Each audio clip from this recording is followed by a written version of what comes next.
एक बार फिर आपके अपने YouTube channel Krishna study point पर आपका हार्दिक स्वागत है। आज बेसिक मैथ की 7वीं वीडियो में हम आपके साथ डिस्कस करेंगे कुछ ऐसी प्रॉपर्टीज़ पर जो आगे फ्यूचर में बहुत काम की आती हैं, और साथ ही साथ क्लास 6 के एक चैप्टर जो कि चैप्टर 2 है पूर्ण संख्याएं होल नंबर्स की। ठीक है, और इससे पहले भी हम जैसे क्लास 6 का पहला वाला चैप्टर इन्हीं वीडियोस में कंप्लीट हो चुका है, और जैसा कि लास्ट वीडियो में हमने बताया था कि बेसिक मैथ की सीरीज के अंतर्गत ही हम क्लास 6, 7th एंड 8th का लगभग आधा मैथमेटिक्स कवर करेंगे। इसी में आपकी पूर्ण संख्याएं और प्राकृतिक संख्याएं और आपके इंटीजर्स हैं, परमेय संख्याएं हैं, फ्रैक्शन है, डेसिमल हैं, वो सब चीज़ें हम इसी में लेंगे। ओके, तो बने रहिए कृष्णा स्टडी पॉइंट के साथ। चलते हैं आपके आज के टॉपिक पर, और आज का टॉपिक है हमारा पूर्ण संख्याएं और उनकी कुछ प्रॉपर्टीज। प्यारे बच्चों, जैसा कि पार्ट 1 में हमने आपको बताया था कि नंबर्स के बहुत सारे टाइप होते हैं। सबसे पहले आती हैं प्राकृतिक संख्याएं, फिर आती हैं पूर्ण संख्याएं, होल नंबर। आज हम उन्हीं के बारे में डिस्कस कर रहे हैं। हमने जैसा कि जाना था नेचुरल नंबर और होल नंबर में क्या डिफरेंस है, केवल एक डिजिट का, एक ही अंक का डिफरेंस है, जीरो का। जहां नेचुरल नंबर में जीरो नहीं होता, वहीं नेचुरल नंबर्स में अगर हम जीरो को इंक्लूड कर दें तो वही सारी की सारी नंबर की फैमिली क्या कहलाएगी, होल नंबर्स कहलाएगी। क्लियर है वाली बात? क्या कहलाएगी वो? होल नंबर कहलाएगी। यानी कि पूर्ण संख्या हमारी कहाँ से शुरू होती है? जीरो से शुरू होती है। 0, 1, 2 and dot dot dot dot. ठीक है, एंड सो ऑन इसको कह सकते हैं, एंड सो ऑन। यानी कि इसका कोई अंत नहीं हो रहा है, आप आगे तक कहीं तक भी जा सकते हैं। कहाँ से शुरुआत होगी? जीरो से शुरुआत होगी। तो आपका पहला क्वेश्चन तो यही तैयार हो गया, सबसे छोटी होल नंबर या सबसे छोटी पूर्ण संख्या कौन सी होती है? जीरो होती है। सबसे छोटी पूर्ण संख्या कौन सी होती है? जीरो होती है, सबसे छोटी पूर्ण संख्या। ठीक है बच्चों, सबसे छोटी पूर्ण संख्या होती है जीरो। चलिए, अब इसके बाद हम आगे बढ़ते हैं। आगे बढ़ने के लिए हमको फिर दो शब्द जानने होंगे। क्या? एक शब्द होता है पूर्ववर्ती, प्रिसीजर, और एक होता है परवर्ती, आगे बढ़ते हुए, सक्सीजर। ठीक है, पूर्ववर्ती क्या है? पूर्ववर्ती एक कम। पूर्ववर्ती का मतलब एक कम, परवर्ती का मतलब एक ज्यादा। अब हम जब आगे बढ़ेंगे, हमें एक से आगे जाना है, तो एक से आगे कौन है? दो। एक से एक ज्यादा किया तो हमने क्या हुआ? दो। यानी कि दो जो है वो एक की क्या संख्या कहलाएगी? परवर्ती कहलाएगी, सक्सीजर संख्या कहलाएगी।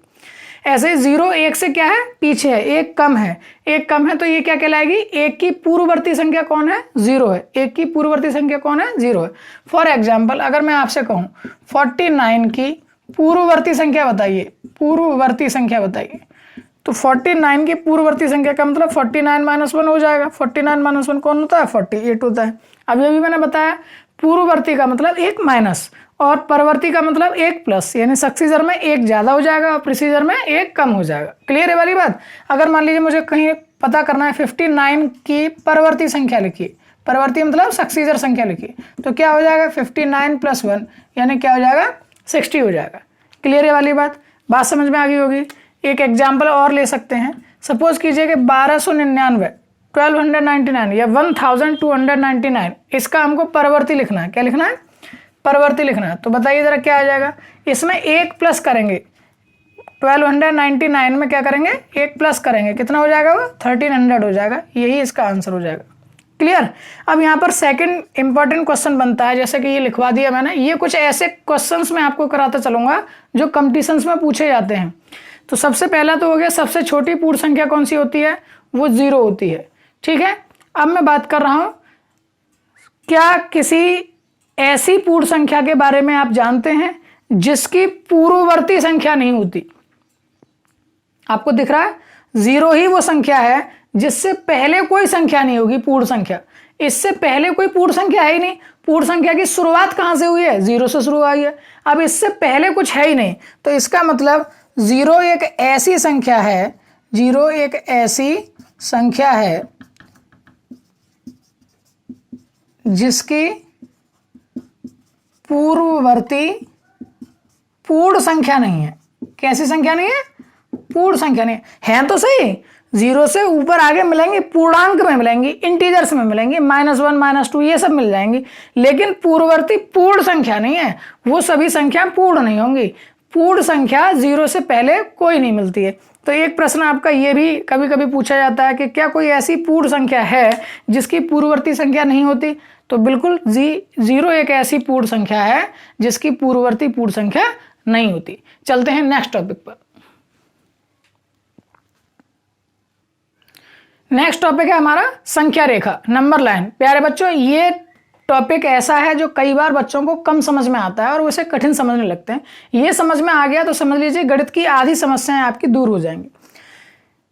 ये मैंने एक नंबर लाइन बनाई है। नंबर लाइन कुछ नया नहीं है, एक लाइन खींची हुई है और उसमें हमने नंबर्स को लिख लिया है एक पर्टिकुलर डिस्टेंस पर, ठीक है, एक उचित दूरी पर हमने क्या कर लिया, नंबर्स को लिख लिया है। मैंने ये होल नंबर की बात कर रहा हूं तो होल नंबर की ही नंबर लाइन बनाई है। होल नंबर में जानता हूं जीरो से शुरू होते हैं और आगे तक चलते चले जाते हैं, पीछे नहीं होते हैं, तो इसलिए मैंने जीरो से शुरू किया है, आगे तक चले गए, पीछे नहीं होते। क्लियर है वाली बात? अब अगर मैं यहां एक बात करूं कि 3 4 5, इनको जरा गौर से देखिए तो देखिए 3 ये रखा है, 4 ये रखा है, 5 ये रखा है। अब ये मैंने क्यों लिए हैं, क्यों बिंदु लिए हैं, क्या समझाना चाह रहा हूं मैं? आप गौर से देखिए कि जो 3 संख्या है, 3 4 से छोटी है। 3 जो है वो 4 से छोटी है ना? अब ये भी मैं कह सकता हूं कि 3 4 के बाएं है, लेफ्ट में है। क्लियर है वाली बात? बाएं है, लेफ्ट में है। ऐसे ही 5 जो है वो 4 से बड़ी है, 5 जो है वो 4 से बड़ी है। या यूं कह सकता हूं कि 5 जो है वो 4 के दाएं है। ठीक है, इसका मतलब एक बात क्लियर हो गई क्या, कि जो बड़ी संख्या होगी, जो भी बड़ी संख्या होगी, वो जिससे हम तुलना कर रहे हैं उस संख्या के कहां होगी, राइट में होगी, दाएं में होगी। जबकि जो संख्या छोटी होगी वो उस तुलना वाली संख्या से कहां होगी, वो बाएं में होगी, लेफ्ट में होगी। ठीक है, ये नंबर लाइन पर आप लेफ्ट में चलेंगे छोटी है, राइट में चलेंगे बड़ी है। क्लियर है वाली बात? दूसरी बात, अब आपको छोटे और बड़े के जो चिन्ह बताए गए हैं पहली ही वीडियो में, संकेत में, वहां से आप देखिए इसको छोटी के लिए क्या लगाएंगे, 3 4 से छोटी है, कैसे लिखेंगे, 3 4 से छोटी है, राइट। ऐसे ही 5 4 से बड़ी है तो कैसे लिखेंगे, 5 यहां आएगा, 4 यहां आएगा। क्लियर? यानी यूं कहेंगे कि 4 5 से छोटी है, या इसको और कैसे कह सकते हैं, 5 बड़ी है 4 से। क्लियर है वाली बात? दोनों बातें एक ही हैं, 4 छोटा है 5 से, या यूं कह सकते हैं कि 5 बड़ा है 4 से। क्लियर है वाली बात? तो आपको एक बात समझ में आ गई कि नंबर लाइन पर जो राइट हैंड साइड में होगा वो बड़ा और जो लेफ्ट हैंड साइड में होगा वो छोटा होगा। एक और बात बताइए जरा एग्जाम्पल के रूप से। अब आपको यहां नहीं देखना है, केवल यहां क्वेश्चन पर देखना है। मैंने 1 और 8 की बात कर रहा हूं, तो ये 1 8 के कहां होगा, ये 1 जो है वो 8 के लेफ्ट में होगा। 8 1 के कहां होगा, 8 1 के, क्योंकि 8 बड़ा है 1 से, तो 8 जो है वो कहां होगा, वो 1 के राइट में होगा। क्लियर है वाली बात? इसका मतलब अब आप ये वाला चिन्ह और ये वाला चिन्ह लगाना सीख गए। अगर मैं आपको कुछ क्वेश्चन दूं तो आप लगा पाएंगे, जैसे कि फर्स्ट क्वेश्चन हो गया 12 और ये 18, सेकंड हो गया 29 37, थर्ड हो गया 38 42, इन सब में लगा पाएंगे। एक बार बताइए जरा मेरे साथ, ये 12 है, ये 18 है, कौन बड़ा है, ये वो जो जिधर मुंह खुला होगा, ठीक है, वो उधर बड़ा आएगा। ठीक, ये बड़ा हो गया, इधर कौन बड़ा है, ये बड़ा हो गया। क्लियर है वाली बात? बात समझ में आ गई? अगर नंबर लाइन की बात करूं तो ये बड़ा है, ये छोटा है, इसका मतलब ये राइट में होगा, ये लेफ्ट में होगा। यानी कि 12 लेफ्ट में होगा किसके, 18 के, और 18 राइट में होगा किसके, 12 के। 37 राइट में होगा 29 के। क्लियर है वाली बात? बात समझ में आ गई होगी। चलते हैं नेक्स्ट बात पर। चलिए बच्चों, संख्या रेखा की सहायता से हम क्या सीखेंगे, जोड़ना व घटाना। अब देखिए, मान लीजिए मुझको 5 + 2 करना है, 5 + 2 करना है, तो मुझे कुछ नहीं करना, 5 ये रखा है। अब उससे कितना कदम आगे बढ़ना है, मुझे 2 कदम और आगे बढ़ना है। एक कदम ये हो गया, दूसरा कदम ये हो गया। क्या आया इस पर, इस दूसरे कदम पर कौन था, 7 था, आंसर आ गया 7। क्लियर है वाली बात? ऐसे ही मान लीजिए मुझको 2 + 5 करना है, 2 + 5 करना है, तो 2 कहां था, ये रखा। कितने कदम बढ़ना है, 7, 1 2 3 4 5 6 एंड 7। यानी कि 2 से लेकर के मुझे क्या करना था, 2 + 5 करना था, तो कहाँ तक पहुंचे? 2 तो ये था ही, इसमें कितने 5 कदम बढ़ाने थे, 1 2 3 4 5, केवल यहीं तक खत्म हो गया। केवल कहाँ तक खत्म हो गया? यहाँ तक। अगर मुझे 2 + 7 करना होता है तो कहाँ तक जाता मैं? यहाँ तक, 6 और 7 यहाँ तक। यानी कि यहाँ किसका आंसर आया? 2 + 5 का आंसर आया 7, और यहाँ किसका आंसर आया? 2 + 7 का आंसर आया 9। क्लियर है वाली बात समझ में आ गई? ऐसे ही नंबर लाइन पर हम माइनस भी कर सकते हैं। क्या कर सकते हैं? माइनस भी कर सकते हैं। सपोज कीजिए 5 - 2 ही निकालना था मुझे, तो देखिए 5 ये रखा यहाँ 5। अब इससे 2 माइनस करना है, यानी 2 कदम पीछे आना है, 1 2, ठीक है, 1 और ये 2 कदम। क्या था उस पर? 3 था, तो 5 - 2 कितना हो गया? 3 हो गया। मान लीजिए मुझको 10 - 2 करना है, तो 10 ये रखा, उससे 2 कदम पीछे, 1 2, कौन है इस पर? 8 है, तो 10 - 2 कितना हो गया? 8 हो गया। आई होप सो कि आपको ये नंबर लाइन से जोड़ना और घटाना समझ में आ गया होगा। आप बहुत सारे क्वेश्चन अपने आप लिखिए और इसकी बहुत सारी प्रैक्टिस कीजिए, बार बार बनाइए हर क्वेश्चन के लिए इस चित्र को, तो आप अच्छे से प्रैक्टिस कर पाएंगे। साथ ही साथ ऐसे स्टूडेंट्स जो इसको अलग से पढ़ रहे हैं, तो आप लोग 6 क्लास की एनसीईआरटी की बुक खरीद लीजिए, हिंदी में चाहे इंग्लिश में, जिसमें आप चाहें। मैं क्योंकि दोनों को लेके चल रहा हूँ, आपको कोई समस्या नहीं आई, तो आप उसमें भी कुछ क्वेश्चन ऐसे दे रखे हैं, बीच बीच में भी दे रखे हैं, एक्सरसाइज में दे रखे हैं, तो आप उनको कर सकते हैं। ठीक है, चलते हैं नेक्स्ट टॉपिक पर। प्यारे बच्चों, देखिए कुछ क्वेश्चन आपकी स्क्रीन पर दिखाई दे रहे होंगे। ये एनसीईआरटी की क्लास 6 के ही क्वेश्चंस हैं। क्वेश्चन नंबर 8 में कुछ इस तरह से कहा गया, निम्नलिखित कथनों में से कौन से कथन सत्य हैं और कौन से कथन असत्य हैं? शून्य सबसे छोटी प्राकृतिक संख्या है। बताइए जरा, शून्य सबसे छोटी प्राकृतिक संख्या है। क्या प्राकृतिक संख्या में शून्य होता है? नहीं, तो ये कैसा है? फॉल्स है। मैं केवल राइट एंड रॉन्ग निशान लगा दूंगा, आप लोग उसको सत्य असत्य लिख सकते हैं। 400 संख्या 399 का पूर्ववर्ती है। 399 का पूर्ववर्ती का मतलब एक कम, 398 आएगा। वो कह रहा है 400 है, गलत लिखा हुआ है। सी की बात, शून्य सबसे छोटी पूर्ण संख्या है, बिल्कुल सही बात लिखी हुई है, अभी पढ़ी थी हमने। डी 600 संख्या 599 का परिवर्ती है, बिल्कुल सही बात। इसके बाद ई सभी प्राकृतिक संख्याएं पूर्ण संख्याएं, बिल्कुल सही बात। हमने पढ़ा था कि सारे के सारे नेचुरल नंबर्स जो होते हैं वो किस में आते हैं? होल नंबर की फैमिली में आ जाते हैं। इसके बाद सभी पूर्ण संख्याएं प्राकृतिक संख्याएं, ये गलत है। ये क्या है? गलत है। ये क्या है? गलत है, क्योंकि 0 कैसा है? 0 पूर्ण संख्या तो है लेकिन प्राकृतिक संख्या नहीं है। और ध्यान रहे, एकमात्र ऐसी संख्या है पूर्ण संख्या जो प्राकृतिक संख्या नहीं है, वरना सारी प्राकृतिक संख्याएं पूर्ण संख्याएं हैं, और सारी की सारी पूर्ण संख्या प्राकृतिक भी हैं, सिर्फ किसे छोड़कर? 0 को छोड़कर। तो 0 एकमात्र ऐसी पूर्ण संख्या है जो प्राकृतिक संख्या नहीं है। 0 is only a whole number which is not a natural number. Okay. F के बाद जी क्या लिखा हुआ है? 2 अंकों की पूर्ण संख्या का पूर्ववर्ती 1 अंक की संख्या कभी नहीं हो सकती, गलत लिखा हुआ है। क्यों? 2 अंकों की पूर्ण संख्या है 10, इसका पूर्ववर्ती लिखना है 9। ये 2 डिजिट की नंबर थी, ये 1 डिजिट की नंबर है, बिल्कुल पॉसिबल है ऐसा। इसके बाद एच में क्या है? 1 सबसे छोटी पूर्ण संख्या है। 1 सबसे छोटी पूर्ण संख्या नहीं है, हमने अभी भी बताया था। 0 सबसे छोटी पूर्ण संख्या, गलत लिखा हुआ है। इसके बाद प्राकृतिक संख्या 1 का कोई पूर्ववर्ती नहीं होता, बिल्कुल सही बात लिखी हुई है। प्राकृतिक संख्या 1 का कोई पूर्ववर्ती नहीं होता, क्योंकि 1 सबसे छोटी प्राकृतिक संख्या, उससे पीछे कुछ नहीं होता। इसके बाद चलिए जे में, पूर्ण संख्या 1 का कोई पूर्ववर्ती नहीं होता, अभी बात बताई हमने, बिल्कुल सही बात लिखी हुई है। कि पूर्ण संख्या 13 संख्याओं 11 और 12 के बीच में स्थित है, गलत बात है। 11 और 12 के बीच में 13 नहीं स्थित है। इसके बाद में एल, पूर्ण संख्या 0 का कोई पूर्ववर्ती नहीं होता, बिल्कुल सही बात लिखी हुई है। 0 का कोई पूर्ववर्ती नहीं होता, पूर्ण संख्या सबसे छोटी पूर्ण संख्या ही 0 है। इसके बाद 2 अंकों की संख्या का परिवर्ती सदैव 2 अंकों की एक संख्या होती है, ये भी बिल्कुल गलत बात लिखी हुई है। क्यों लिखी हुई है गलत बात? क्योंकि 2 अंकों की संख्या थी, मान लीजिए 99, और इसका परिवर्ती लिखना है तो कौन आएगा? 100 आएगा। ये कितने अंकों की हो गई? 3 अंकों की हो गई। और ये कितने अंकों की थी? 2 अंकों की थी। तो ये हमेशा सत्य नहीं है कि 2 अंकों की संख्या का एक परिवर्ती कैसा होगा? 3 अंकों की, 2 अंकों की ही संख्या होगी, ये सही नहीं है। 3 अंकों की भी हो सकती है, आपके सामने एग्जाम्पल है। चलते हैं नेक्स्ट क्वेश्चन पर। प्यारे बच्चों, अभी हम प्रॉपर्टी ऑफ होल नंबर्स की बात करेंगे, पूर्ण संख्याओं के गुणों की बात करेंगे। इसमें बहुत सारी प्रॉपर्टीज ऐसी आएंगी, ये प्रॉपर्टीज बहुत इंपॉर्टेंट है, बहुत इंपॉर्टेंट है। 11th से लेकर के 12th में, फिर आप उसके बाद बीएससी, एमएससी, सब जगह आपको इन सब की चीजों की जरूरत पड़ेगी, सब चीजों की आपको जरूरत पड़ेगी। पहले बात करते हैं फॉर एडिशन।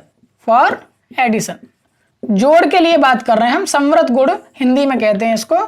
क्या? क्लोजर प्रॉपर्टी किसमें? पूर्ण संख्याओं में। किसके लिए? एडिशन के लिए। एडिशन ऑपरेशन है हमारे पास, 4 ही ले दे करके ऑपरेशन इंपॉर्टेंट है। कौन कौन से? प्लस माइनस, गुणा और भाग, यानी कि जोड़ घटाओ गुणा भाग, 4 ही चीजें हैं। तो हम सबसे पहले किसके लिए बात कर रहे हैं? जोड़ के लिए बात कर रहे हैं। क्या है क्लोज प्रॉपर्टी, उसके बारे में पहले जान लेते हैं। आपने एक होल नंबर में एक होल नंबर को ऐड किया, ऐड करने के बाद क्या आएगा? होल नंबर आएगा कि नहीं आएगा, ये पता करना है। चेक करो जरा। मान लीजिए 2 में मैंने 8 को ऐड किया, 10। क्या 2 होल नंबर था? क्या 8 होल नंबर था? क्या 10 होल नंबर था? बिल्कुल राइट बात है। और चेक कर लीजिए जरा। मान लीजिए 5 ले लिया मैंने और 12 ले लिया, 17 आ गया। क्या ये होल नंबर है? है। क्या ये होल नंबर है? क्या ये होल नंबर है? इसका मतलब जब होल नंबर को होल नंबर में ऐड करने पर और होल नंबर ही आता है, तो इसका मतलब ये क्या कहलाता है? ये अपने परिवार में पूर्ण संख्या के लिए क्या कहलाएगा? क्लोज कहलाएगा। क्लोज कहलाएगा, ठीक है। इसीलिए ये क्या प्रॉपर्टी कहलाती है? क्लोजर कहलाती है। क्या कहलाती है? क्लोजर। एडिशन के लिए क्या कहलाएंगे इसको? a + a इक्वल्स टू क्या आ जाए? a, यानी कि फुलफिल आ जाए, ऐसे कह सकते हैं। ये तो सेम बात हो जाएगी। ये कह सकते हैं whole number plus whole number मिलाकर के क्या होना चाहिए? वो होल नंबर होना चाहिए। ऐसे ही अगर इंटीजर की बात करेंगे तो इंटीजर प्लस इंटीजर को मिलाकर के क्या होना चाहिए? इंटीजर होना चाहिए। फिलहाल हम पूर्ण संख्याओं की होल नंबर की बात कर रहे हैं, तो हम ये कहेंगे कि whole numbers closure property fulfil करते हैं फॉर एडिशन। चलिए फॉर मल्टीप्लिकेशन भी चेक कर लेते हैं। फॉर मल्टीप्लिकेशन जल्दी से फटाफट से 2 नंबर ऐसे सर्च कीजिए आप जिनका गुणा करने पर वापस क्या होल नंबर आ रहा है। मान लीजिए मैंने यही नंबर ले लिया, 2 × 8 करके देखा मैंने, 16 हो गया। क्या आप ऐसा कोई भी नंबर ढूंढ पा रहे हैं कि होल नंबर का होल नंबर में मल्टीप्लाई करने पर वो होल नंबर ना आए? लीजिए मैंने 0 ले लिया, 0 × 0 = 0, तब भी क्या है? ये भी होल नंबर, ये भी होल नंबर, और अब आंसर जो आया वो भी क्या मिला? होल नंबर मिला। इसका मतलब एक बात साफ हो गई कि क्या कि पूर्ण संख्याएं क्लोजर प्रॉपर्टी को फुलफिल करती हैं। किस किस के लिए? फॉर एडिशन और फॉर मल्टीप्लिकेशन। ठीक है, अब चलते हैं दूसरी प्रॉपर्टी की तरफ। अभी हमने एडिशन के लिए कर लिया, मल्टीप्लिकेशन कर लिया। अब जरा फॉर सब्ट्रैक्शन की बात करो। जरा सब्ट्रैक्शन के लिए बात करके दिखाओ। क्या सब्ट्रैक्शन के लिए और डिवीजन के लिए फुलफिल हो रही हैं? होल नंबर में से होल नंबर घटाने पर क्या होल नंबर आ रहा है? सपोज कीजिए मैंने 5 - 2 करा, 3 आ गया। ये तो बात ठीक है, ये भी होल नंबर था, ये भी होल नंबर था, आंसर भी होल नंबर आ गया। लेकिन अगर मैंने 2 - 5 कर दिया तो फंस गए ना। 2 - 5 करने पर क्या एक होल नंबर आएगा? नहीं आएगा, क्योंकि इसका आंसर -3 आएगा और -3 होल नंबर नहीं होता है। -3 होल नंबर नहीं होता है। इसका मतलब सब्ट्रैक्शन के लिए होल नंबर क्लोजर प्रॉपर्टी को फुलफिल नहीं करती हैं। और जब सब्ट्रैक्शन के लिए नहीं करेंगी तो ऑब्वियसली बात है कि डिवीजन के लिए भी नहीं करेंगी। क्लियर वाली बात। एक बात और फिर याद कर लीजिए, मेरी इस लाइन का अच्छे से मतलब समझ लीजिएगा। मैंने जैसे ही कहा कि अगर सब्ट्रैक्शन के लिए नहीं है तो इसके लिए नहीं करेंगे। ऐसा ये नहीं है कि ऐसे ही मैं ये यहाँ कह देता कि एडिशन के लिए हैं तो मल्टीप्लिकेशन के लिए भी होंगी। ऐसा भी नहीं कह सकते कि मल्टीप्लिकेशन के लिए हैं तो एडिशन के लिए। बिल्कुल ये जरूर पॉसिबल है कि अगर मल्टीप्लिकेशन के लिए हैं तो एडिशन के लिए जरूर होंगे, लेकिन एडिशन के लिए हैं जरूरी नहीं कि मल्टीप्लिकेशन के लिए होंगे। डिवीजन के लिए भी हम चेक कर सकते हैं। कैसे चेक कर सकते हैं? मान लीजिए मैंने कोई होल नंबर लिया, उसमें डिवाइड कर रहा हूँ होल नंबर से, आंसर होल नंबर आना चाहिए। लीजिए मैंने बात की 4/2 की, तो ये तो सब बिल्कुल ठीक हो गई, ये वाली बात तो एकदम ठीक हो गई। लेकिन अगर मैं बात करूं, किसकी बात करें बताओ? ये लीजिए 2/0 कर लिया मैंने। 2 भी होल नंबर है और नीचे 0 भी होल नंबर है। अब 0 से 2 को डिवाइड करेंगे तो ये अपरिभाषित है। अपरिभाषित है ये बेटा, आपको पता है क्यों अपरिभाषित है? क्यों नहीं हम फाइंड कर सकते 0 से भाग को? क्योंकि भाग का मतलब क्या होता है? Repetition subtraction. मल्टीप्लिकेशन का क्या मतलब होता है? Repetition of addition. भाग का क्या मतलब है? Repetition of subtraction. बार बार घटाना है, यानी कि 2 में से बार बार 0 को घटाना है, 2 में से बार बार 0 को घटाना है, तो उस पर कोई फर्क नहीं पड़ेगा, कोई अंतर नहीं आएगा। इसीलिए इसका विभाजन नहीं हो रहा है। भाग का मतलब क्या होता है? उसके टुकड़े करना, छोटा करना। हम कर ही नहीं पा रहे हैं इसको छोटा, तो इसीलिए 0 से जो विभाजन है, भाग है, वो क्या है? अपरिभाषित है, परिभाषित नहीं किया जा सकता। और ऐसा हो नहीं पा रहा है क्योंकि अपरिभाषित कोई होल नंबर तो है नहीं, तो इसीलिए ये डिवाइड के लिए भी फुलफिल नहीं है। तो यहां से पूरी एक बात क्लियर हो गई। क्या क्लियर हो गई? कि होल नंबर के लिए closure property addition and multiplication operation के लिए तो फुलफिल करती है, लेकिन सब्ट्रैक्शन और डिवीजन के लिए फुलफिल नहीं करती। एकदम बात क्लियर। चलते हैं नेक्स्ट। प्यारे बच्चों, ये भी दूसरी प्रॉपर्टी है कम्यूटेटिव प्रॉपर्टी, क्रम विनिमय।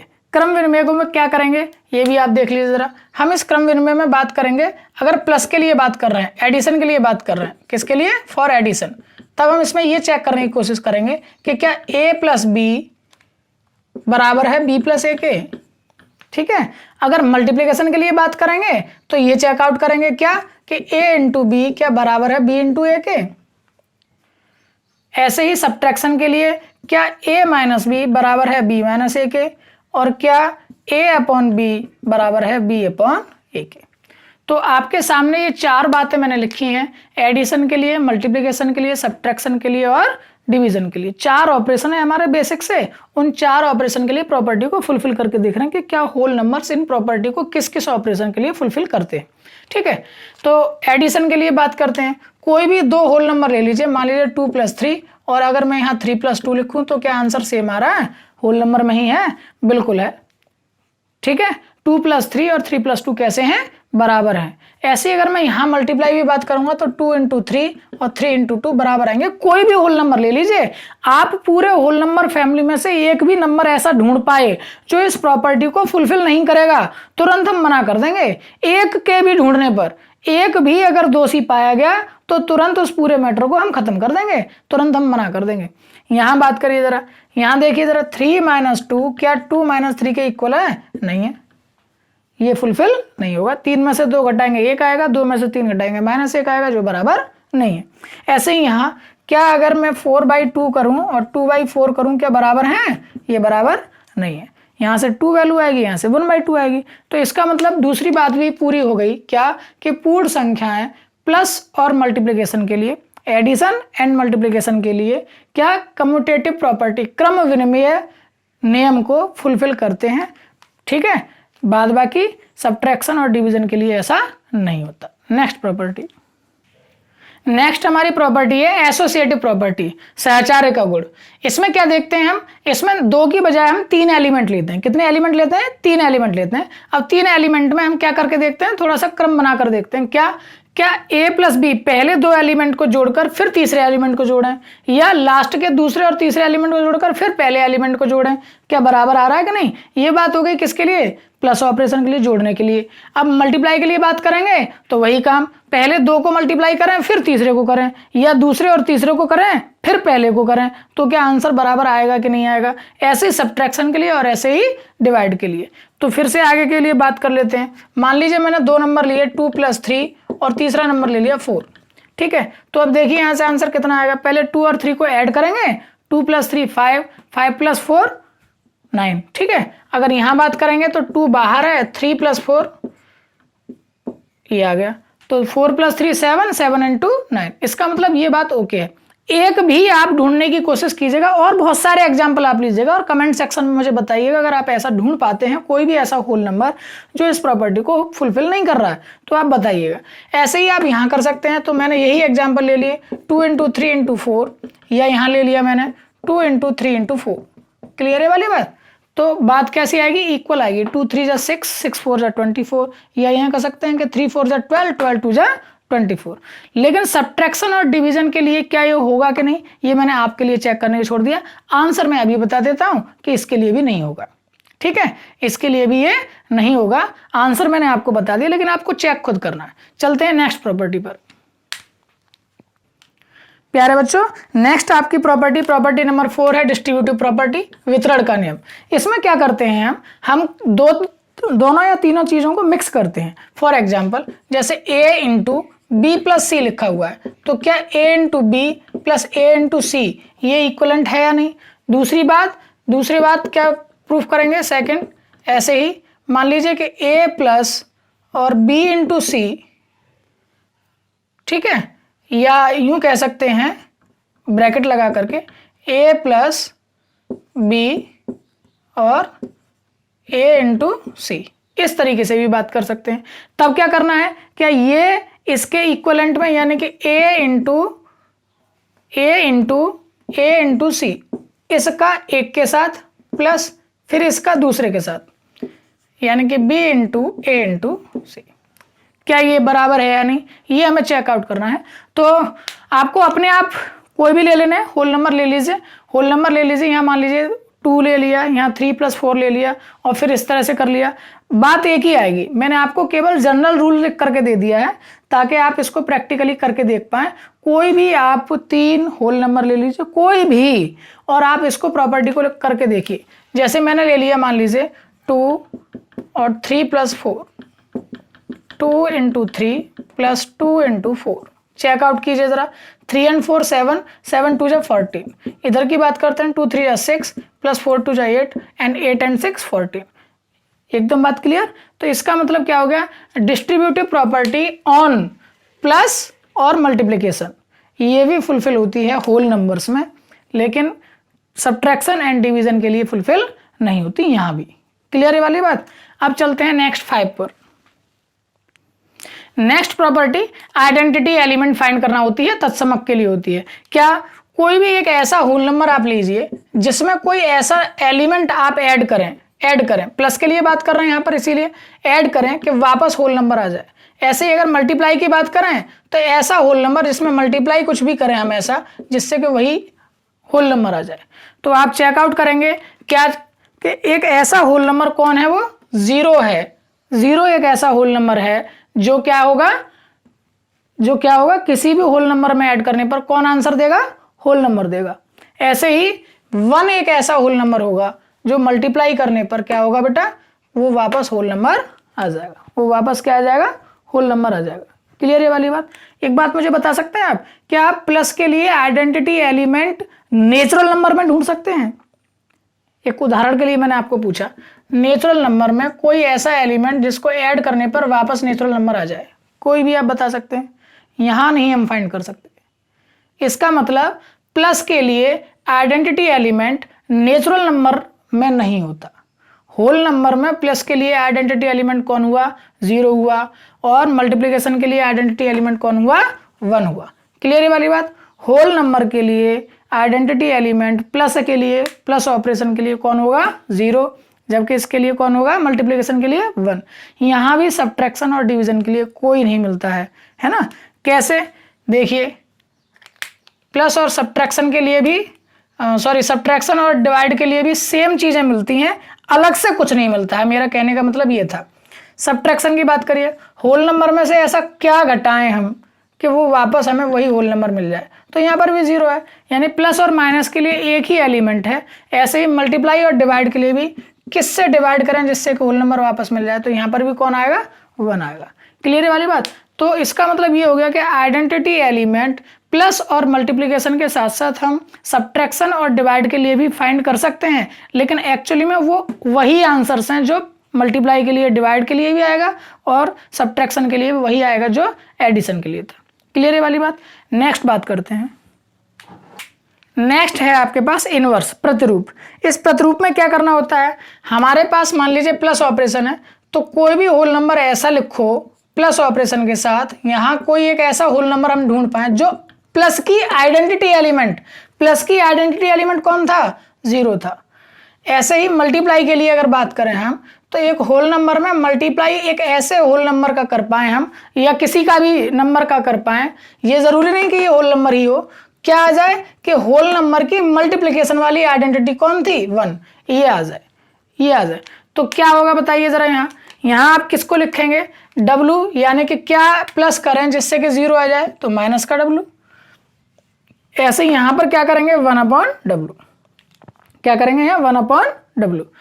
W से W कट जाएगा, 1 आ जाएगा। ऐसे ही W से W घट जाएगा तो 0 आ जाएगा। कोई भी एक एग्जाम्पल, फॉर एग्जाम्पल 2 है, अब मैं इसमें क्या प्लस करूं जिससे कि 0 आ जाए, तो क्या आएगा, -2। 0 कहां से आया, 0 आइडेंटिटी एलिमेंट है किसका, प्लस ऑपरेशन का, किसके लिए, होल नंबर के लिए। ऐसे ही यहां की भी बात करूं मैं, 2 × क्या करूं जिससे कि 1 आ जाए। 1 कहां से आया, 1 आइडेंटिटी एलिमेंट है किसका, होल नंबर्स का, किस ऑपरेशन के लिए, मल्टीप्लाई के लिए। ठीक है, तो यहां क्या आएगा आंसर, 1/2 आएगा, और यहां क्या आएगा आंसर, -2 आएगा। तो हम ये कहेंगे कि 2 का इनवर्स एलिमेंट कौन है, -2, या -2 का इनवर्स एलिमेंट कौन है, 2। ऐसे यहां मल्टीप्लिकेशन के लिए, मल्टीप्लाई ऑपरेशन के लिए 2 का इनवर्स कौन है, 1/2, और 1/2 का इनवर्स कौन है, 2 है। ठीक है, इनको प्रतिलोम भी कभी कभी कहा जाता है, प्रतिलोम। ठीक है। यहां अगर बात करेंगे तो योज्य प्रतिलोम कहा जाएगा, योज्य प्रतिलोम। कभी कभी सीधा क्वेश्चन आता है पेपर में भी कि -6 का योज्य प्रतिलोम लिखिए, -6 का योज्य प्रतिलोम लिखिए। तो योज्य प्रतिलोम कितना हो जाएगा, प्लस का 6 हो जाएगा। कितना हो जाएगा, प्लस का 6। लेकिन अगर यहां पूछता है तो यहां आता है उसका गुणात्मक प्रतिलोम। कैसा कहेगा, गुणात्मक प्रतिलोम। ये गुणात्मक और योज्य का मतलब केवल ऑपरेशन बताना है, प्रतिलोम का मतलब इनवर्स है या प्रतिरूप कह सकता है, प्लस का मतलब योज्य और गुणात्मक के लिए मल्टीप्लिकेशन। ठीक है, यहां प्रतिलोम बताना हो मान लीजिए और उसने कह दिया है -6 का ही गुणात्मक प्रतिलोम क्या होगा, तो क्या हो जाएगा 1/-6। यानी कि गुणात्मक प्रतिलोम में सिर्फ क्या कर देना है, 1 के अपॉन में कर देना उस संख्या को, और इसमें क्या कर देना, उसके चिन्ह को बदल देना है। -6 है तो प्लस का 6 हो जाएगा, प्लस का 2 है तो माइनस का 2 हो जाएगा, माइनस का 8 है तो प्लस का 8 हो जाएगा। यहाँ क्या हो जाएगा, माइनस का 8 है तो 1/-8 हो जाएगा, प्लस का 8 है तो 1/8 हो जाएगा, माइनस का 2 है तो 1/-2 हो जाएगा। क्लियर है वाली बात। यहाँ गुणात्मक प्रतिलोम में सिर्फ आपको क्या कर देना है, 1/, कर देना है, और यहाँ क्या कर देना है, उसका चिन्ह को बदल देना है। आई होप सो कि आपको ये 6 की 6 प्रॉपर्टी समझ में आ गई होंगी, और ये 6 की 6 प्रॉपर्टी हम हर नंबर की फैमिली के लिए बात करेंगे, हर एक के लिए। आज चूंकि हम पूर्ण संख्याओं के बारे में बात कर रहे तो हमने पूर्ण संख्याओं के बारे में 6 की 6 प्रॉपर्टी का अध्ययन किया, और साथ ही साथ हमने यह निष्कर्ष निकाला कि क्लोजर प्रॉपर्टी से लेकर के इनवर्स प्रॉपर्टी तक किस किस ऑपरेशन के लिए होल नंबर्स किस किस प्रॉपर्टी को फुलफिल करते हैं और किस किस को नहीं करते हैं। आई होप सो कि आपको ये समझ में आ गई होंगी बातें, और आप लोग इनको नोट्स बना करके जरूर लिख लीजिएगा। अब हम बात करते हैं अपने वीडियो के जो और अन्य पार्ट्स हैं, फैक्ट, एक्टिविटी और गेम की। प्यारे बच्चों, फैक्ट नंबर 7 में हम इन्हीं प्रॉपर्टीज से आधारित एक फैक्ट आपको बताने जा रहे हैं, जो रीजनिंग के भी क्वेश्चन बनते हैं आगे चलकर। क्या क्वेश्चन है, ध्यान से समझिएगा। सपोज कीजिए मुझे 12 × 35 का आंसर निकालना है, 12 × 35 का आंसर निकालना है, तो आपको हो सकता है समय लग जाए, लेकिन हम प्रॉपर्टीज के हिसाब से, क्योंकि ये मल्टीप्लाई हो रहा है, अब मल्टीप्लाई को भी हम 2 तरीके से सॉल्व करेंगे। कैसे, 12 × 30 + 5। ठीक है, ये मैंने 35 को स्प्लिट कर लिया, जो कि स्प्लिट में पढ़ाया था। अब इसको क्या करेंगे, डिस्ट्रीब्यूटिव करेंगे, 12 को 30 के साथ भी और 5 के साथ भी। तो 12 × 30 हो जाएगा प्लस 12 × 5 हो जाएगा। इसको सॉल्व करना आसान है।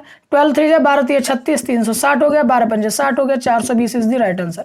क्लियर है वाली बात। दूसरे तरीके से भी समझ लीजिएगा, ये मैं फैक्ट के अंतर्गत बता रहा हूँ, फैक्ट है ये। इस तरीके से आप कैलकुलेशन को शार्प करेंगे, कैलकुलेशन को फास्ट करेंगे, यही मैथमेटिक्स है, यही मैथमेटिक्स है केवल। 12 × 35 था, 12 × 35 को मैंने फिर से देखो क्या लिखा है, इसको लिख लिया मैंने 6 × 2 × 35। क्लियर है वाली बात। अब मैं 35 2 जा जानता हूं इजीली कि 70 होता है, 35 दूनी 70 होता है, गुणा 6 करना। अब मुझको क्या कर देना, केवल 6 × 7 = 42, पीछे लगा देनी 1 0, 420 आंसर। क्लियर है वाली बात आपके समझ में आ गई होगी। चलिए एक और एग्जांपल लेते हैं। देखिए अब आपके सामने गणित शुरू हो गया।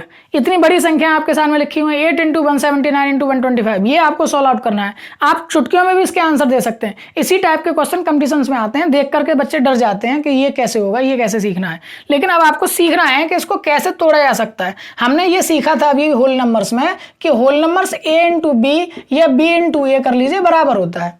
ठीक है, या यूं कहा, ये भी सीखा था कि a × b × c या बराबर है a × b × c के। क्लियर नहीं है वाली बात। अभी इन्हीं प्रॉपर्टीज का देखो हम यहाँ यूज करने जा रहे हैं। मैं नहीं मल्टीप्लाई कर रहा 179 × 8 को, मैं मल्टीप्लाई करूंगा 8 × 125 को पहले और फिर 179 को करूंगा। मैं जानता हूं क्योंकि 125 8 1000 होता है, 1000 × 179, सीधा सीधा आंसर आ गया 179 × 1000 आंसर। ठीक, समझ पाए आप प्यारे बच्चों। अब समय हो चुका है किसका, एक्टिविटी 7 का। एक्टिविटी 7 क्या है, एक्टिविटी 7 में हम क्या करने जा रहे हैं, एक्टिविटी 7 में हम कुछ ऐसी चीजों को लेंगे जो रीजनिंग के भी क्वेश्चन बन जाती हैं। फॉर एग्जांपल सपोज कीजिए कि मैंने कहीं पर लिखा 80 × 5, फिर मैंने लिखा 80 × 25, फिर मैंने लिखा 80 × 125। इन सबको आपको सॉल्व करना है, इन सबको क्या करना है, आपको सॉल्व करना है। ठीक है, और फिर उसके बाद आगे क्या क्रम बनेगा वो भी आपको अपने आप आंसर लिखना है। सॉल्व कीजिए जरा।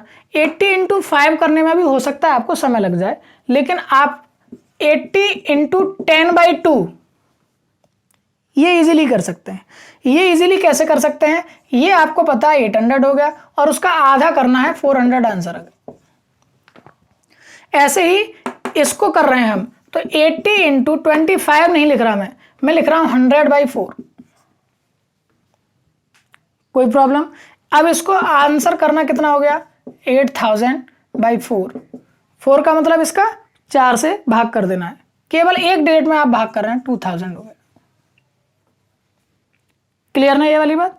ऐसे ही 125 को करना है। 125 को क्या कर लेंगे आप? 80 इंटू 125 क्या होता है? 1000/8।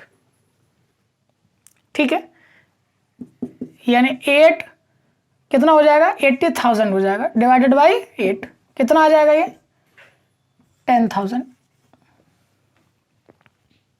ठीक है, क्लियर है वाली बात?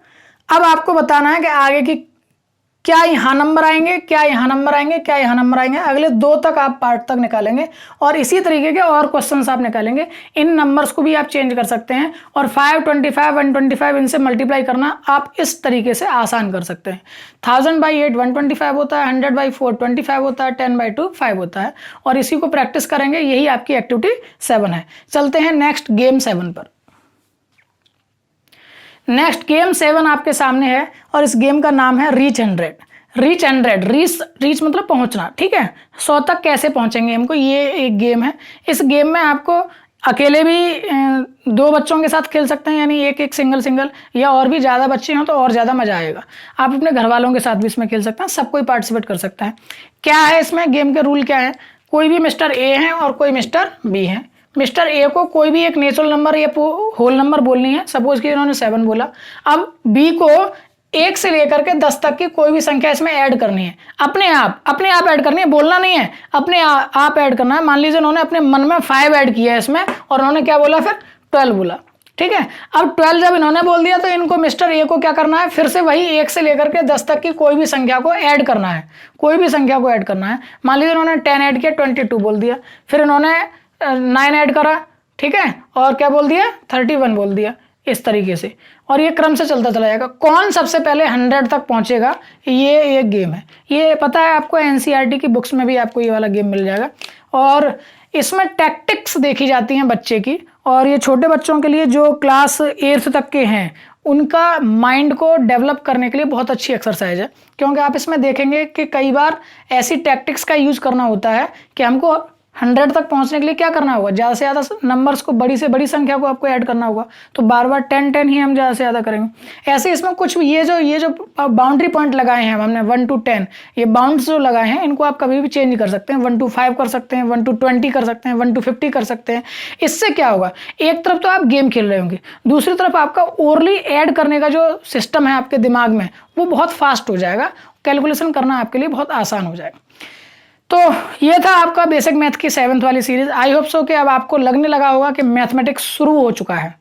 अब जो प्योर मैथमेटिक्स है वो शुरू हो चुका है और धीरे धीरे आप जितना काम मैं देता चल रहा हूँ उसके अकॉर्डिंग आप चल रहे होंगे। तो जैसा कि मैंने आपको फर्स्ट वीडियो से ही वादा किया है, मेरा विश्वास कीजिएगा, आपको मैथमेटिक्स कभी कठिन नहीं लगेगा, कभी कठिन नहीं लगेगा। अब आपके लिए मैथमेटिक्स सबसे आसान हो जाएगा और आप किसी भी कंपटीशन में बहुत तेजी से मैथमेटिक्स के क्वेश्चंस को कर पाएंगे।